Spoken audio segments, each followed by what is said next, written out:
لم احزن بسبب الخروج بقدر حزني، 3 تسديدات وحيده في المرمى، حزني على اداء المنتخب المصري في المباراه. طيب الجزئيه اللي ذكرتها، جزئيه المستقبل دي كمان محتاجه كلام كتير جدا، لانه احنا كان حتى محمد صلاح في اثناء البطوله اتكلم قال لك احنا عندنا لعيبه صغار ومعظمهم محليين. حته لعيبه صغار دي نكته كمان جديده جدا، واحنا قاعدين يعني يمكن سكتنا عليها لحد البطوله ما تخلص عشان مش عايزين نفتح في الجراح.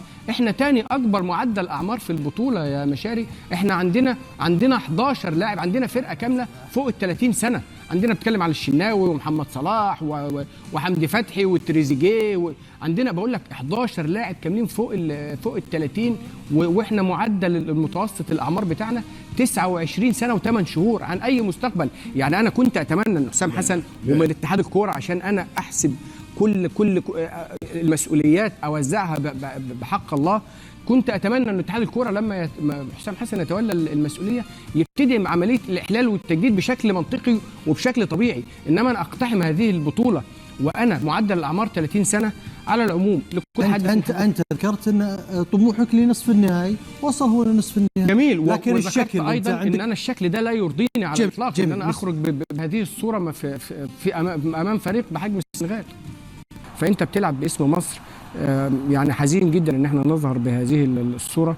الخروج ايا كان طبيعي، لابد في النهايه من فائز واحد في مثل هذه البطولات، ولكن طريقه الاداء المنتخب رفع سقف طموحاتنا بالفعل في المباراه الماضيه امام كوت ديفوار، وتوقعنا انه هيتواصل حتى لما استبدل وحاول بعد هدف السنغال شاهدنا المنتخب المصري يملك زمام الامور، تحسن فنيا في وسط الملعب، وضحت ملامح في النزعه الهجوميه. يعني لو كان من الاول يعني او لمجزء المباراه بعد دقيقه 60 مثلا كان افضل. لا يا مشاري، لان احنا عندنا الادوات، بس انت ازاي تستغل هذه الادوات وازاي توظفها وازاي تستخدمها. حتى التبريرات او ما التصريحات اللي اعقبت المباراه يعني زادتني حزنا. انت شايف التغييرات في اللحظات الاخيره طوال المباراه، يعني ما فيش شكل للمنتخب المصري على الاطلاق.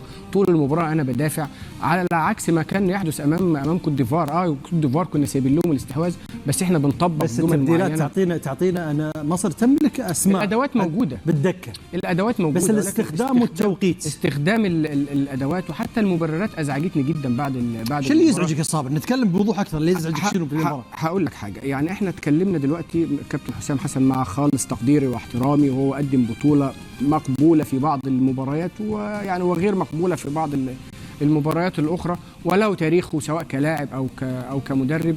ولكن في النهايه انا لما اطلع اتكلم على انه فارق التوقيت، وانه السنغال لعبت المباراه قبلنا بيوم واحنا لعبنا، طب ما هو نفس القصه حدثت مثلا، ده طبيعي في البطولات المجمعه. نفس القصه حدثت مع كوت ديفوار في المباراه الماضيه. احنا كنا لاعبين قبل كوت ديفوار بيوم، وكوت ديفوار هو اللي جالنا لملعبنا. نفس السيناريو ونفس الظروف حدثت بشكل مغاير. مدرب كوت ديفوار ما طلعش بعد المباراه بيتكلم عن المبررات ديت. نفس الجيل تقريبا 12 او 13 لاعب من اللعيبه ديت كانت في بطوله 2021، وجميعنا يذكر السيناريو الصعب جدا للمنتخب المصري. كنا لعبنا 4 مباريات متتاليه في الادوار الاقصائيه، والاربع مباريات خضنا اشواط اضافيه فيها، وكان الفارق الزمني 4 ايام. نفس الموقف، بل على العكس كمان الفارق الزمني ما بين مباراه الدور نصف النهائي والمباراه النهائيه اللي واجهنا فيها السنغال كان 3 ايام فقط. ان شاء الله. وانا ما حزين للتصريحات هذه. هل شاهد المقابله؟ عن اي مقابله يتحدث؟ قال كانت مقابله متوازنه ومتوازنه. الفريق المصري لعب 10 دقائق، اذا كان نحسب الوقت الاضافي لعب 15 دقيقه. الفريق المصري بدا المقابله في دقيقه 80. الفريق المصري تحب تفوز على السنغال في نصف نهائي كاس افريقيا وتبدا مقابلتك في دقيقه 80. اول تسديده في الدقيقه، اول ركنيه، هما السنغال عندها 7 ركنيات. انت اول ركنيه في الدقيقه 84 او 85. التسديده الوحيده في الدقيقه 95. ماذا يتحدث؟ ما هي هذه التبريرات؟ سامحوني في العباره والله يقولها بين ظفرين، سبيانيه. احنا عندنا يوم راحة أكثر، يوم راحة أقل. هذا برنامج من أول البطولة، برنامج من أول البطولة. ثم تنقلنا، هل تنقلتوا على الخيول؟ والاحصائيات تثبت كلامك. لا بس انا بسجل اعتراضي بس على كلمه صبيانيه. لا قلت لك بين ظفرين. لا ملاش داعي. لا بين ظفرين. هذه وقت اللي انسان سامحني يبرر حاجه لا تبرر. انا ناكد لك وانه ال ال ال ال ال الاخ المصري اللي تفرج المقابله لا يقتنع اطلاقا بما قاله. جاوب على اخطائك انت.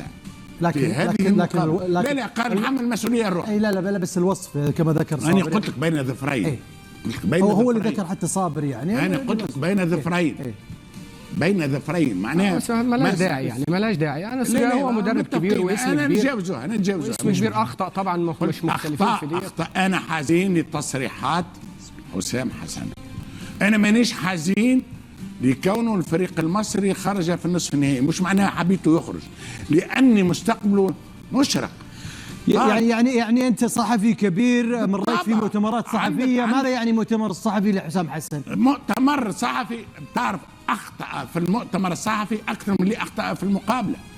ما معنى انه انا عندي 24 ساعه راحه في العالم الكل، في كل البطولات عالميه افريقيه، هذاك البرنامج هكا من اول من القرعه. يقول لك السنغال في مقر اقامتهم في نفس المنطقه وانا تنقلنا. هذاك البرنامج من الاول يا اخي. هذا يعني تنظيم البطوله. في تنظيم البطوله في كل بطوله. في كل بطوله. طيب.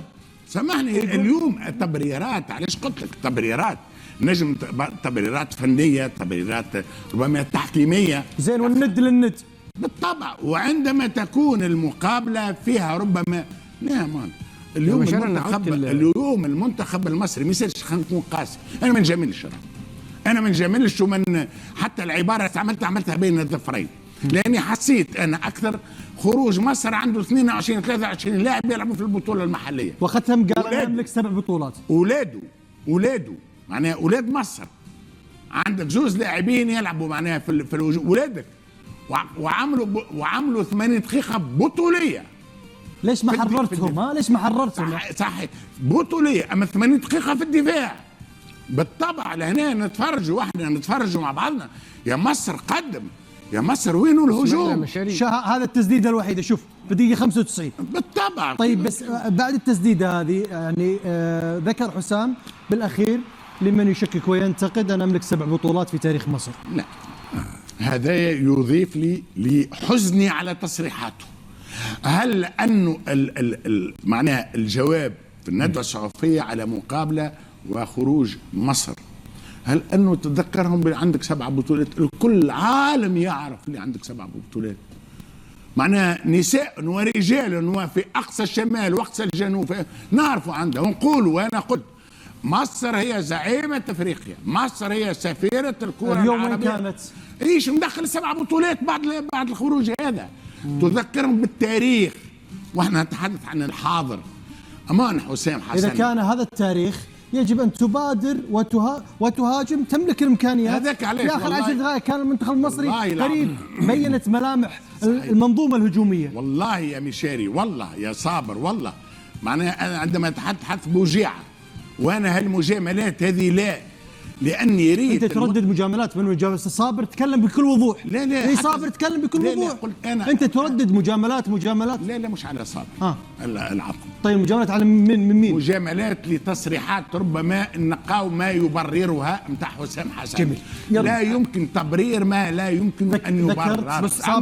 ما دخل تاريخ مصر في مقابله اخفق فيها هو تكتيكيا من ينازع في تاريخ مصر.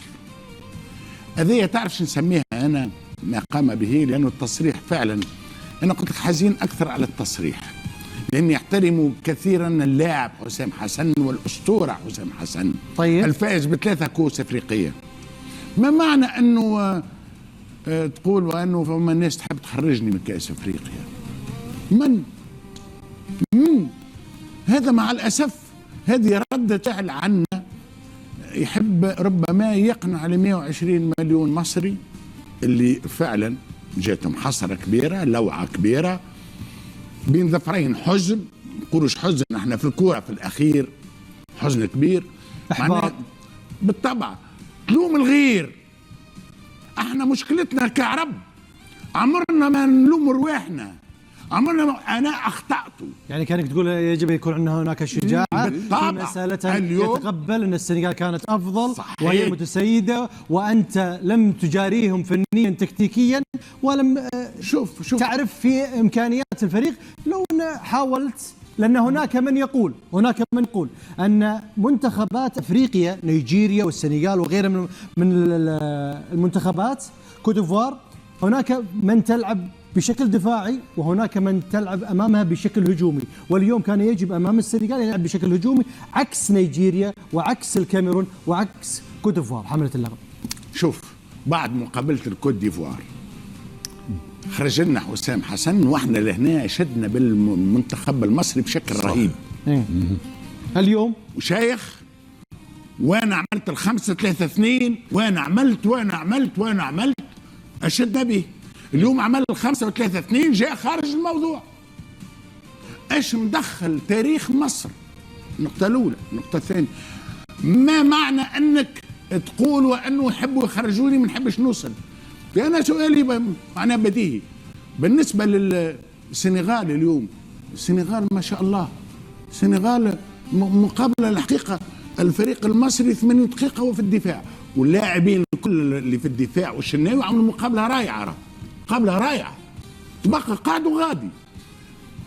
خليني نقول نوجع رواحنا احنا شوية العرب. شوف الأفارقة كي يخرجوا مرفوعي الرأس. تذكر الكاميرون شعدينا يتو خرج بدري، خرج بكري. ارفعوا رأسكم، خرجتوا والمستقبل ليكم ما عندكم، وعمرهم ما اتهموا الغير. كاميرون، كوت ديفوار اللي لعبت يوم أقل نفس وضعية حسام حسن، خرجوا شكروا المنتخب المصري. إذا نعيشكم تو اليوم ولاو الأفارقة تقريبا يعطوا فينا في دروس يكونوا شنو درس؟ تعلموا كي تنهزموا، احترموا النتيجة. والله يا مشاري، أزمتنا أزمة الفكر العربي أننا عاطفيون إلى ما لا يمكن أن تتصور على كل المستويات.